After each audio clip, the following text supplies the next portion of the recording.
এই অত্যাচার আর সহ্য করতে পারছি না। সব কিছুর একটা শেষ থাকা উচিত, কিন্তু আমার জীবনের এই ছাদ বাগানের সমস্যা আর শেষ হচ্ছে না। হাঁপিয়ে উঠছি এবার।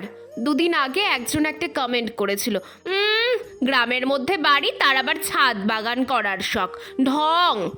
তিনি বোধহয় ঠিকই বলেছিলেন, জানো তো। শুধু দুদিন ছাদে আসিনি, তাতেই এই অবস্থা। ঘটনাটা শোনো তাহলে। জ্বর হয়েছিল বলে কটা দিন পর ছাদে এলাম। এসেই দেখছি আমার বাড়ির লোক বাগান জুড়ে খড়ি শুকোতে দিয়েছে। মাথাটা কার না গরম হয় বলো তো। আর আমার মাথা গরম দেখে ইনি এসে বলছে, খড়ি সরানো 2 মিনিটের কাজ মুমু, আমি নিজেই পারবো। যতই খারাপ সিচুয়েশন থাকুক, আমার এই পুচকে ভাইয়ের কাণ্ড দেখে হাসি আসতে বাধ্য। চলো খড়িগুলো তাহলে আমরা সরিয়ে ছাদটা পরিষ্কার করি। দেখা হচ্ছে তোমাদের সাথে পরের ভিডিওতে।